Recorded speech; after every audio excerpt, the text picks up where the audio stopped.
it downfield. It is caught. John Moran in the clutch. Oh my word. Oh my God. Deep to right field. Way up there and way down the sideline. Jefferson, another huge run. Jalen Red broke tackle, stayed on his feet.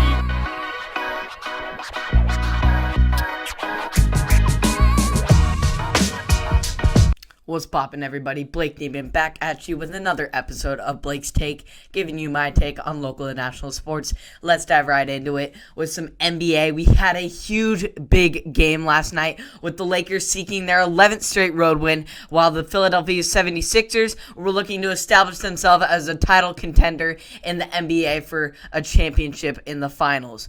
Embiid and the Sixers dominated the first quarter, with Embiid having a 13-pointer by himself during the Sixers' 18-2 run in the first quarter. LeBron and the Lakers then came back with a run of their own in the second, with the King putting up 22 in the first half alone, while putting his team only down 4 after being down 16 at one point going into halftime. Then in the second half, things started to get personal after Joel Embiid tried to dunk on LeBron James, and instead his back slammed on the court. James' push of the 76ers big man got him a flagrant one, and Embiid almost seriously injured. This was LeBron's first flagrant foul since 2014, surprisingly. Embiid then took it personally like MJ and dominated the majority of the fourth quarter in the paint, putting his team up 10 with just under 3 minutes remaining. Yet LeBron doesn't go down without a fight, and he led the Lake Show with his passing abilities, getting everyone involved on an 8-0 late game run to put the game within 1 point. Down to the wire, we got LeBron. It hits Anthony Davis on the cut sweep layup to take the first lead of the game since the first quarter. But Philly got the hometown win for Kobe with a Tobias Harris fadeaway dagger to get the Sixers the 107-106 clutch victory. Very clutch shot by Tobias Harris, fadeaway over Caruso. Incredible shot there.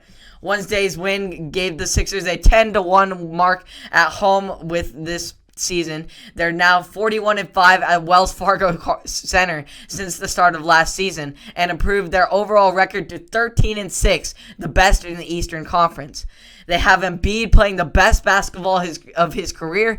They have Ben Simmons, also a rugged defender with the size of Harris, James Green, and Harris and Seth Curry, who didn't even play well on Wednesday, even though he's hovering around 50% from 3 this year, or consistently hitting from the outside. In a quote, I think it's a really good team that they've put together, James said on the 76ers.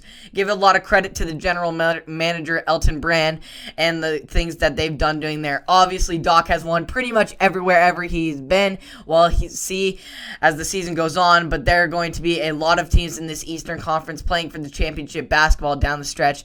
I know they believe that they're one of those teams that are compete for a championship.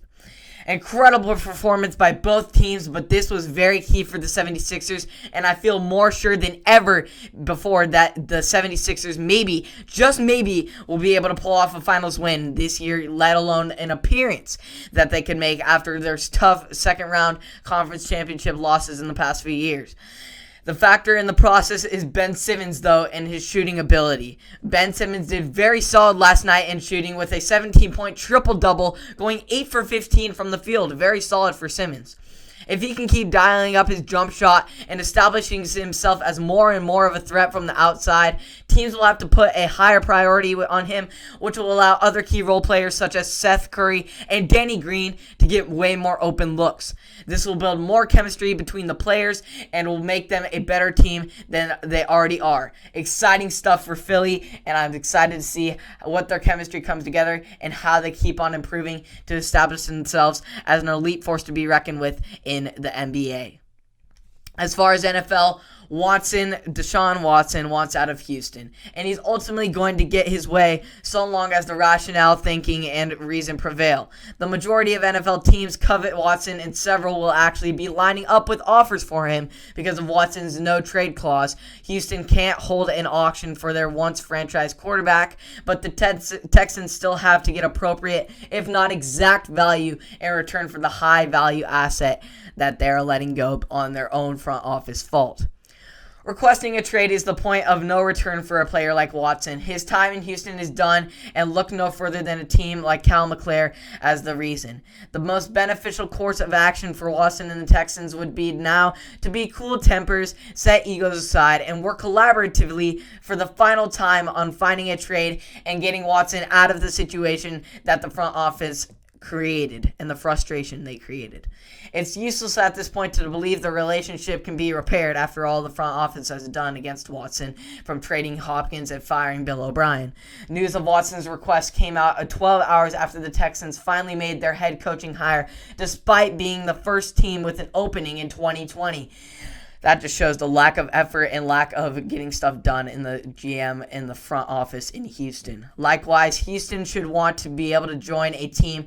Watson should want to be able to join a team that knows what it needs to fill it around a quarterback through free agency and the draft. Putting those pieces together and all the measures in place by the start of the league year benefits parties the most, and will benefit Watson the most in a different organization than the struggling organization of Houston.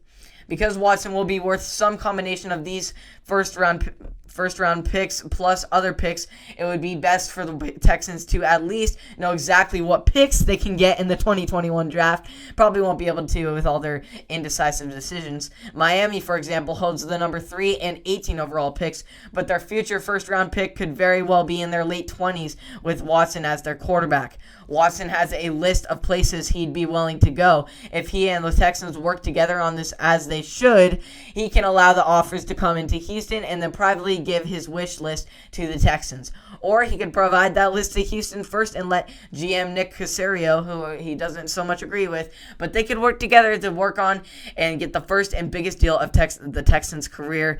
Look at the bottom in the Texans organization messed up big. Look to the bottom line. The Texans organization messed up big time. And this snowball effect of anger and frustration with the organization began a long time ago, back a year or two ago, when DeAndre Hopkins was traded. Watson's favorite target in the last season they were together, the duo connected 104 times for 7 touchdowns. Yet even with all that success, Hopkins was surprisingly traded to the Arizona Cardinals for running back David Johnson, who I'm not saying isn't great, but he doesn't count up to the caliber of a player that Hopkins was, and they got a 2nd and 4th round draft pick. It's comparable to not a very good trade in the NFL. The Cardinals got an absolute steal, and that was such a bad decision by the Texans front office. And then the front office went ahead and fired Coach Bill O'Brien at the start of the beginning of 2020, and he is now headed to Alabama to become the offensive coordinator under Nick Saban. This left Watson frustrated that they couldn't even get a coach done, and by this time, and it's already nearly a year later since they fired Bill O'Brien, and left Watson frustrated as the only piece keeping this Texans offense from collapsing into destruction. Without a solid head coach and a top target receiver, Watson still put up MVP numbers this past season, but ultimately ended up with a disappointing 4-12 record. All of this frustration of coaching, players, and most definitely the Texans front office left Watson no choice but to leave the city he loves in Houston and find a new location that will better appreciate him, his skills, and the pieces around him. So I think it's a very necessary trade to go down. Watson doesn't like Houston organization. He loves the city. He does everything for the city and the people in that. But the Texans organization is falling apart bit by bit, and they are just falling apart. There's frustration on both sides of this trade, but they just need to work together one last time to get Watson out of there, and Houston is going to have to start a massive rebuild in this draft and new trades that are going to have to come. So we'll see how it turns out out for Deshaun Watson. Personally, I think destinations that would best fit him would be a place like Pittsburgh, maybe, with Ben Roethlisberger exiting and his elite stuff that he's done there, and maybe Watson could go in there and kind of fill that void. Also, destinations I think that could happen would be Miami, where Houston is still looking for kind of a rebuild situation. They got young players in Brandon Cooks and other wide receivers and other pieces around him.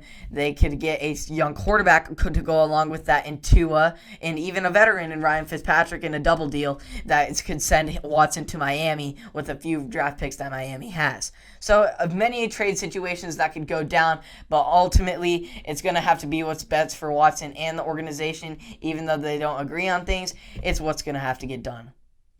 As far as local sports, I got confirmation from Willamette High School head football coach Tony Mata that football will begin in February just as according to plan. Let's go! Official practices are scheduled to start on Monday, February 8th, less than a week away. Despite the fact that football is still on the governor's prohibited list, the team still is planning that if they are allowed to play until otherwise.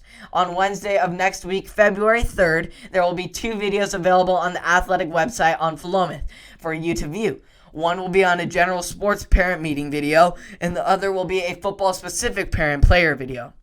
Exciting glimpse of hope, hopefully that the hope will not be crushed this time and we can finally get these athletes back up and running after such a long time and such a long break. All the cancellations, all the startups, all the shutdowns. These athletes need sports. They need connection.